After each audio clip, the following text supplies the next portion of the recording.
Have you ever wondered what food addiction actually is? Has it really ever been clarified to you? So in this video today, I'm going to help clarify what food addiction really may be and what it really may not be. Okay, so we're going to go through this and hopefully just sit back and hopefully you'll learn a little bit, just like I did, about what food addiction really is or maybe what it really isn't. All right, so I'm Ed Logan. I want to welcome you to From Process to Pure Food Movement.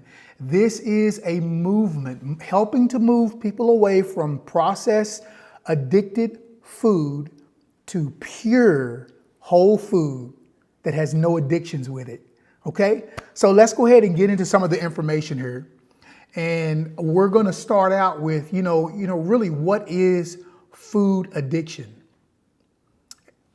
All right, so food addiction is not recognized as a mental disorder in the Diagnostic and Statistical Manual of Mental Disorders. They call that the DSM-5 or DSM-5, which is better known as, which is used by mental health professionals for diagnoses. However, there is ongoing research and debate about the concept of food addiction and its potential inclusion as a disorder. Currently, eating disorders such as binge eating disorder, anorexia nervosa, and bulimia nervosa are recognized mental disorders that involve problematic eating behaviors and attitude towards food. Okay, so we see here that just because someone may say that they have a food addiction, that does not mean that they are diagnosed with a food addiction problem. All right, so I just wanted to clarify that first. As a matter of fact, people in their own field, actually, they're not sure whether to consider it to be an addiction or not. So even in its own scientific field, they're not even certain. So there are some that say that it is, there are some who say that it is not. So there's not even unity in that particular area. But anyway, let's continue to look here and see what it is. Okay, so let's talk about the different types of diagnoses that people talk about. Okay, so the first one we're going to look at is binge eating disorder or BED. This involves recurrent episodes of eating large quantities of food in a short period, often to the point of discomfort or feeling out of control. Okay, does that sound like you? That sounded like me. I don't know if I would have considered myself or diagnosed myself as a binge eater, but I know that some of those details in that was me. I know that if I, ate something that was sweet, I would keep eating it until I was done, or at least until the bag was done. But I knew what I was doing. Okay, so it's not like I went out into space and came back and realized what I had done. I knew I was picking up that cookie and eating it. And I knew that I would pick up the next one and eat it. And I even said to myself, I know I shouldn't be doing this. And I know I should stop, but I still would pick it up and eat it. Is that a diagnosis of a disorder? I'll let you decide that. But I know for me, I had the cognitive wherewithal to say to myself, I shouldn't eat this much. I should not be doing it. And because it was so pleasurable for me, I ate it. It's not that I was forced. The cookie did not reach up and grab my hand and pull it down to pick it up. I did that on my own volition. I did that. So again, it's for you to decide what it is that you have. If you believe that you have a food addiction, you have to ask yourself, what addiction do you have? And like I said, I do believe in food addiction today because of the way that the food has been created. It's been created for us to be addicted to it. But if we're going to diagnose ourselves with a particular thing, what is it that you would diagnose yourself or have a counselor or someone diagnose you with? All right, so let's keep going. Let's look at emotional eating. Emotional eating Eating in response to emotional triggers such as stress, sadness, or boredom rather than physical hunger. All right. Matter of fact, let's read that one more time. Emotional eating. Is this a eating disorder? And I'm going to ask a very specific question at the end of this video, so please stick around. I'm going to talk about the different types of ways that people feel that they become food addicted. So stick around to the end and I'll ask those questions. But eating in response to emotional triggers, that was me, such as stress, that was me, sadness, that was me, or boredom, driving a truck all day, that was me, rather than physical hunger. I knew I was not hungry, but because I was bored, I wanted something to pass the time. So I ate and I paid for it. Okay, so let's look at another one called, excuse me, it's called night syndrome. All right, let's look at the characteristics of it. Night eating syndrome.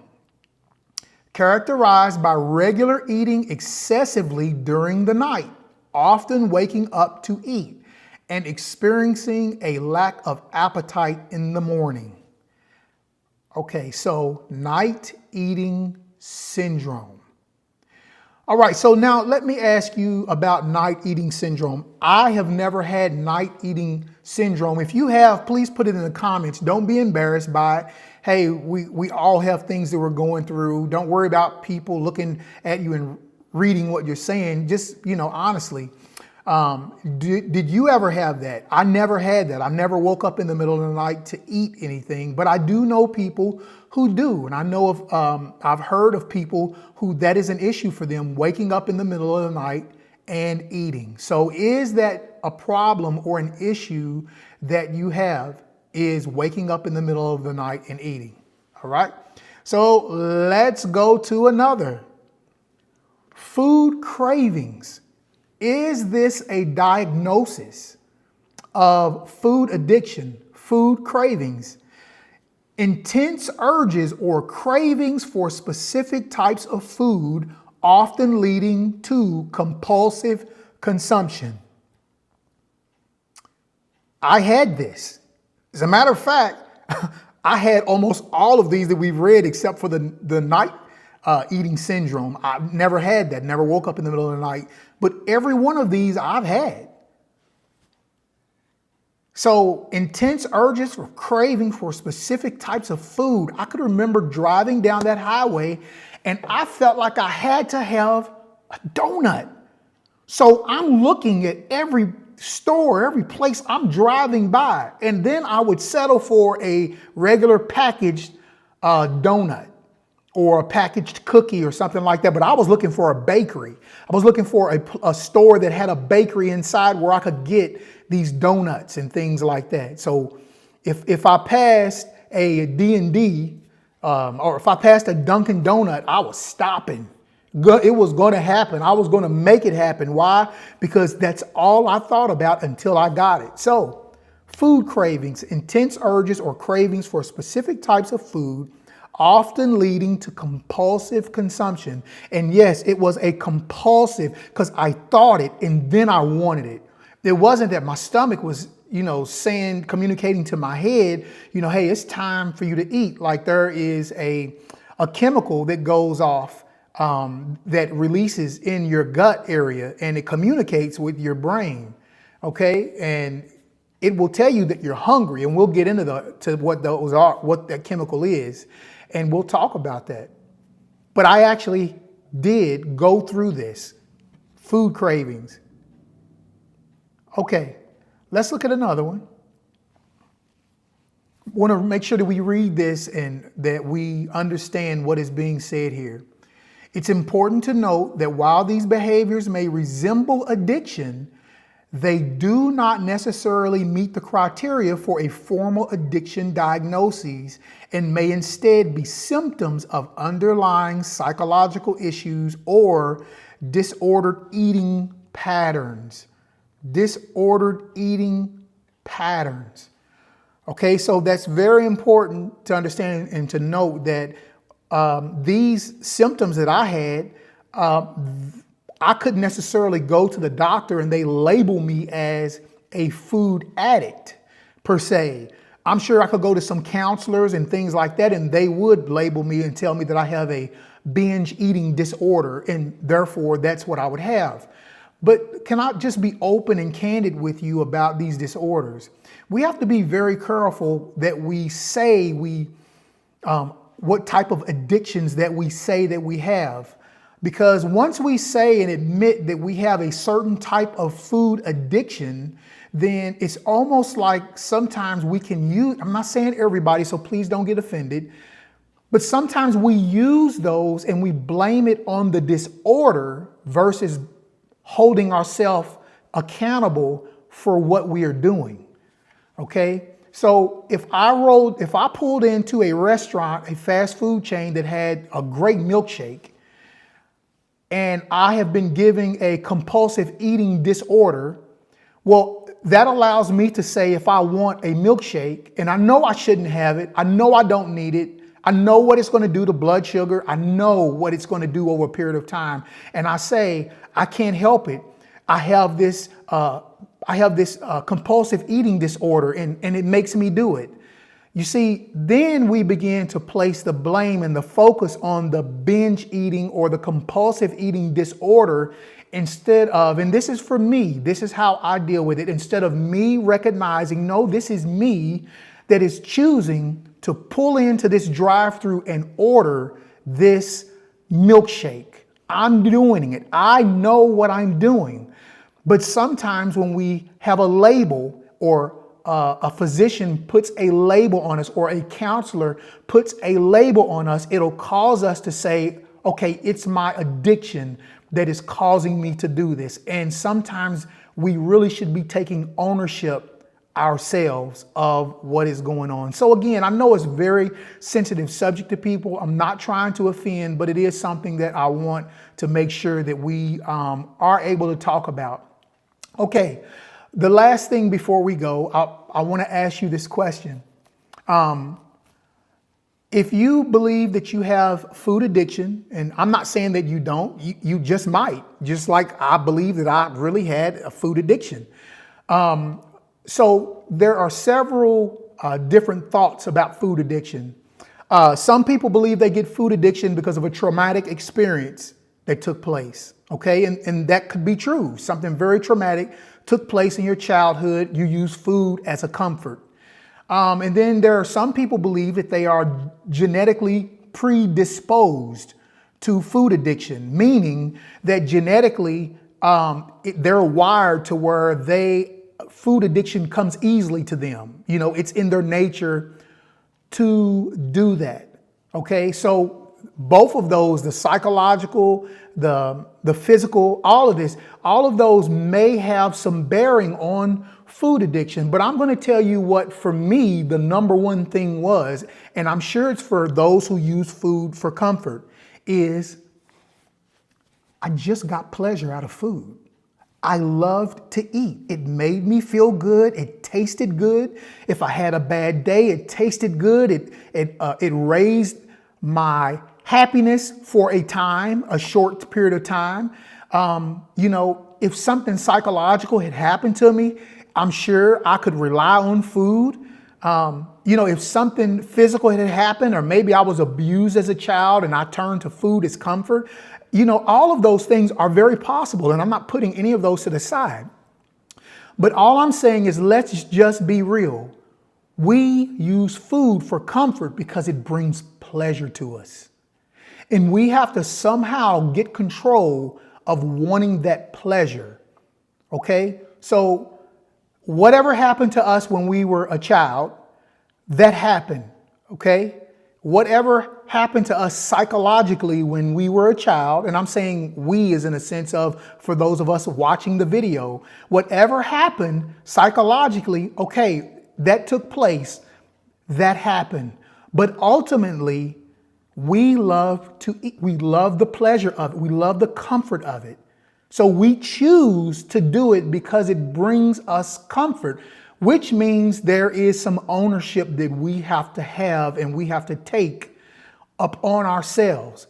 If we use the psychological issue that we may have had, or, you know, the way we were brought up. I was told to clean my plate, so I grew up cleaning my plate. It was my parents' fault for teaching me that. Okay, if we use those as excuses, they will always be excuses. All I'm asking is, when is it going to be time for me to take control of my own thoughts, to take control of myself and say no more? Because food addiction causes lots of problems. It causes health problems. It causes us being overweight. It causes obesity. It causes gross obesity. It causes health issues. So at some point, we're going to have to come off of the excuse that we have been using to help us feed ourselves, to make us feel better. And we're going to have to say, hey, okay, now it's time to stop. Because if I rely on these excuses, I'll never get over this. And that is true. And that is what I had to do. I had to stop making excuses about why I couldn't do it. I'm 52 years old and I've always been this way and I'm just never going to change. That was an excuse that I used to make, and I had to get away from that excuse. Okay? So bottom line is, no matter whether it was psychological, physical abuse, or what have you, it's really all about pleasure. We love to eat. Food brings us pleasure. Okay? And so that's the thing that we are really going to have to work on, is what brings us pleasure. It may bring, there's a principle that I talk about. It's called the pain pleasure, or the pleasure pain principle. Okay? So today we're going to use it as the pleasure pain principle. The pleasure pain principle is, it brings us pleasure for a period of time. Years maybe, but sooner or later, that pleasure is going to bring us pain. That action of pleasure that we did all of those years are going to add up and bring us pain. And that pain can come in the form of health issues. Okay? So I hope that this was good for you. I hope that this brought some understanding to you that food addiction has not really been classified as a diagnosis amongst the scientific diagnosis community. Okay, you can go back and look that up. I believe it was called the DSM-5. You can go back and look that up and research that for yourself. So just wanted to bring that to your attention for those of you who feel like you are stuck and you are trapped in what maybe you have been given a diagnosis. I'm here to tell you that there is a way out, and it has to do with you. For me, it had to do with me and what I do with this right here. Okay? All right. Hey, I hope this has been good for you. Sorry that this went so long, but that's a lot of information and a lot of things that we really have to talk about that we really don't think about. So, do you have food addiction? Do you not have food addiction? Scientifically, no one really knows, but only you know whether or not you can handle that. All right. Hey, thank you for joining me. I will be putting another video out, and we will be talking about addiction in the next day or so. All right. Thank you for joining me. This is Ed Logan. Thanks for joining From Process to Pure Food Movement. This is your destination to transformation. All right. Bye-bye.